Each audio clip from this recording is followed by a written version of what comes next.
Hello friends, welcome to our YouTube channel. आज की इस वीडियो में मैं इलेक्ट्रीशियन सेमेस्टर 1 मॉड्यूल 3 से वायर्स, जॉइंट्स, सोल्डरिंग और अंडरग्राउंड केबल से रिलेटेड कुछ इंपॉर्टेंट एमसीक्यू और उसके सोल्यूशन पर डिस्कस करेंगे। मॉड्यूल 3 में मैंने इसको 3 भागों में बांट दिया था, यानी 3 पार्टों में। ये तीसरा और आखिरी पार्ट है। पिछले यानी सेकंड पार्ट में मैंने 40 नंबर्स के जो क्वेश्चंस थे वहाँ तक मैंने सॉल्व किए थे यानी डिस्कस किए थे। आज की इस वीडियो में यानी पार्ट 3 और आखिरी पार्ट में हम 41 से हम कंटिन्यू करेंगे। तो चलिए वीडियो को स्टार्ट करते हैं हम 40 नंबर 1 से। क्वेश्चन है, what is the advantage of stranded conductor over solid conductor, यानी गुथे हुए चालक का ठोस चालक की तुलना में क्या लाभ है। स्ट्रैंडेड यानी कि जैसे देखते होंगे कि बहुत सारे ऐसे केबल है या वायर है जिसमें पतले पतले पतले बहुत सारे कंडक्टर होते हैं, उसको हम स्ट्रैंडेड कंडक्टर बोलते हैं। सॉलिड कंडक्टर यानी जिसमें एक ही कंडक्टर होता है और थोड़ा मोटा होता है। स्ट्रैंडेड वाले थोड़े पतले होते हैं। तो बताना है कि ये जो स्ट्रैंडेड कंडक्टर है उसका क्या लाभ है ये जो सिंगल यानी कि सॉलिड कंडक्टर वाले से। तो आप लोग देखते हो कि एल्युमिनियम की मान लेते हैं कि एल्युमिनियम का एक सिंगल कोर वाला देखे होंगे, ठीक है, मान लेते हैं 2.5 या 1.5 mm² वाले।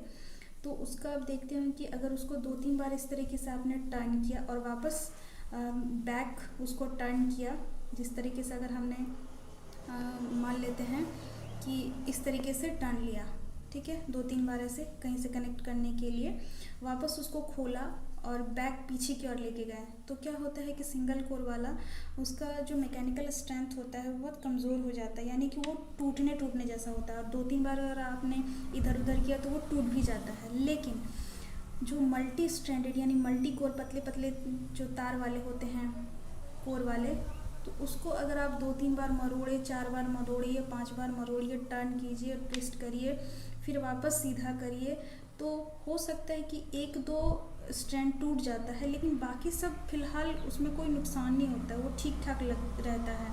तो यही इसका फ़ायदा है। फ़ायदा क्या है, आप उसको मोड़ रहे हैं, वापस पीछे ला रहे हैं, तो इसका मतलब क्या है कि वो ज़्यादा लचीला है। और सॉलिड कंडक्टर वो लचीला नहीं है, क्योंकि जैसे टर्न किया वापस पीछे लाया तो वो टूट गया, ठीक है। तो इसका राइट आंसर क्या हो जाएगा, यानी कि स्ट्रैंडेड कंडक्टर जो होते हैं, गुथे हुए कहने का मतलब वही है कि मल्टी कोर वाले पतले पतले वाले, वो ज़्यादा लचीला होता है, फ्लेक्सिबिलिटी उसमें ज़्यादा होती है।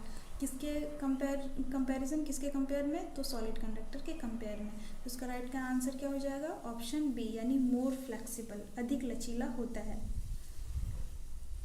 बढ़ते हैं नेक्स्ट क्वेश्चन की ओर। अगला क्वेश्चन है,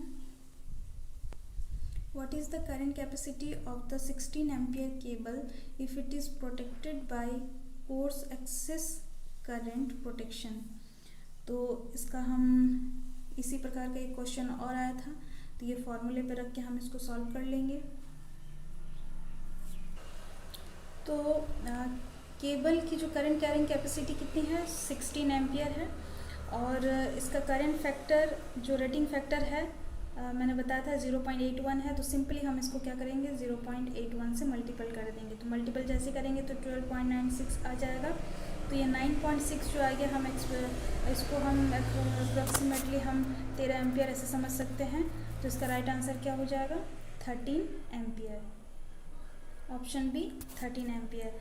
तो 16 एम्पियर केबल की धारा क्षमता कितनी होगी, 13 एम्पियर होगी, यदि अधिक अतिरिक्त धारा सुरक्षा द्वारा संरक्षित है। तो इसका राइट आंसर क्या हो गया, ऑप्शन बी, यानी 13 एम्पियर। अगले सवाल की ओर बढ़ते हैं। अगला सवाल है, what is the unit for quantity of electricity. बिजली की मात्रा के लिए इकाई क्या है। बिजली की मात्रा जो है उसकी इकाई आपको याद रखना है कि क्या होता है, कूलम, ठीक है। क्वांटिटी ऑफ इलेक्ट्रिसिटी का यूनिट है कूलम। इसका राइट आंसर ऑप्शन बी, बहुत ही इम्पॉर्टेंट है। इम्पॉर्टेंट इसलिए क्योंकि जितने भी सारे जो इलेक्ट्रिसिटी में आप लोग पढ़ रहे होंगे, जितने भी सारे टर्म्स, उसके अगर यूनिट्स है तो यूनिट्स आपको हमेशा याद रखने, कभी भी किसी भी चाहे वो कॉम्पिटिटिव एग्ज़ाम हो, चाहे वो CBT ITI के लिए हो, सभी में पूछा जाता है। नेक्स्ट क्वेश्चन है what is the name of the soldering method. Soldering विधि का नाम बताना है। यहाँ पे एक दिया हुआ है डायग्राम, ठीक है। इस डायग्राम को देख के बताना है कि ये कौन सा विधि है, ठीक है। तो सिंपली आप इसके ऑप्शन में भी जाके देख सकते हैं, पर यहाँ पे सिंपली आप क्या देख रहे हैं, एक सोल्डरिंग आयरन है, ठीक है। ये टेम्परेचर कंट्रोल टाइप का भी है, क्योंकि यहाँ पे चीज़ यहाँ पे दिख रही होगी वहाँ पे कंट्रोल करने के लिए, और यहाँ पे सोल्डरिंग आयरन है, ठीक है। तो ऑप्शन में देख लीजिए। डीप सोल्डरिंग तो ये हो नहीं सकता क्योंकि पीसीबी में यूज़ होता है, ठीक है। सोल्डरिंग विथ फ्लेम, जहाँ पे अभी भी एक क्वेश्चन में जिक्र हुआ था जहाँ से फ्लेम निकलती है, ठीक है। इस एक प्रकार का रॉड होता है सिलेंड्रिकल, जिसमें से खोखले टाइप का होता है, वहाँ से जो गैस से फ्लेम निकालते हैं और वहाँ से जलाया जाता है, तो ये भी नहीं है। सोल्डरिंग गन, ये तो गन जैसा बिल्कुल नहीं दिख रहा है, तो ये गन भी नहीं है, तो ऑब्वियसली क्या हो जाएगा, सोल्डरिंग आयरन, ठीक है। तो ऑप्शन बी इसका राइट आंसर हो गया। नेक्स्ट क्वेश्चन है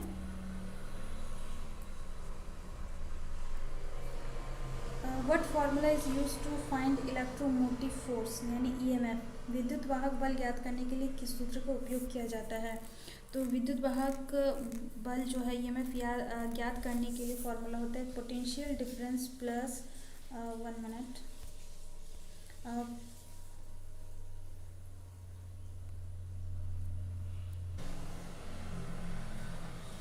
ईएमएफ ज्ञात करने के लिए जो फार्मूला होता है वो potential difference plus voltage drop, ठीक है। इसका राइट आंसर क्या हो जाएगा, option B. Option A, option C, option D ये गलत है। राइट आंसर क्या हो जाएगा, ऑप्शन बी, यानी potential difference plus voltage drop, विभवांतर प्लस वोल्टेज पार। अगले सवाल की ओर बढ़ते हैं। अगला सवाल है What is the current rating factor for close access current protection of cable? Cable की जो अतिरिक्त धारा सुरक्षा है उसके लिए धारा रेटिंग कारक क्या होता है। तो इसका राइट आंसर हो जाता है 1.23। करंट फैक्टर जो होता है एक कोर्स करंट होता है उसका होता है 0.81, लेकिन यहाँ है क्लोज एक्सेस, तो क्लोज एक्सेस में होता है 1.23। तो इसका राइट आंसर क्या हो जाएगा, ऑप्शन सी।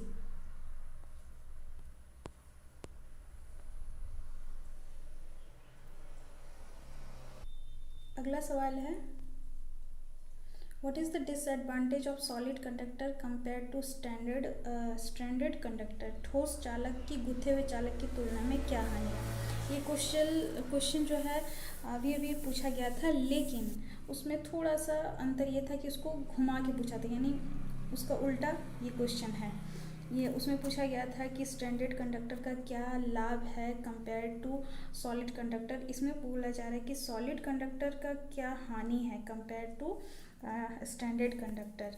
तो ऑब्वियसली क्या हो जाएगा, कम लचीलापन। लचीलापन किस में ज़्यादा होता है, तो स्टैंडर्ड कंडक्टर में ज़्यादा लचीलापन होता है, सॉलिड में नहीं होता है। तो सॉलिड का यही हानि है कि उसमें फ्लेक्सिबिलिटी कम होती है, यानी लेस फ्लेक्सिबिलिटी, कम लचीलापन। तो इसका राइट आंसर हो जाएगा ऑप्शन बी।